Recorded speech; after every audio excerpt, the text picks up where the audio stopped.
FD, Nifty 50, small cap mutual fund. ఈ మూడిటి యొక్క గత 30 సంవత్సరాల రిటర్న్స్ మనం క్యాలిక్యులేట్ చేద్దాం.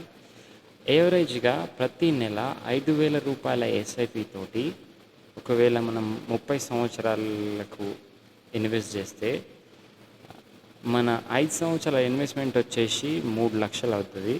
దానికి ఎఫ్‌డి రిటర్న్స్ 6%తో చూసుకుంటే 3.5 లక్షలు అవుతుంది. అదే 10 ఇయర్స్కి మనం ఇన్వెస్ట్మెంట్ చేసిన అమౌంట్ వచ్చేసి 6 లాక్ అవుతుంది. రిటర్న్స్ వచ్చేసి 8.2 ల్యాక్స్. 20 సంవత్సరాలకి 12 లక్షల ఇన్వెస్ట్మెంట్తో 23.4 లక్షల రిటర్న్స్.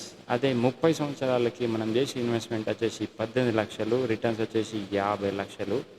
నిఫ్టీ 50ని అదేవిధంగా చూసుకున్నట్టయితే 15% రిటర్న్స్ ఇచ్చింది. 4.5 లక్షలు 5 సంవత్సరానికి, 10 సంవత్సరాలకి 14.7 లక్షల రిటర్న్స్ ఇచ్చింది. 20 సంవత్సరాలకి 85 లక్షల రిటర్న్స్ ఇచ్చింది. 30 సంవత్సరాలకి 4,33 లక్షల రిటర్న్స్ ఇచ్చింది.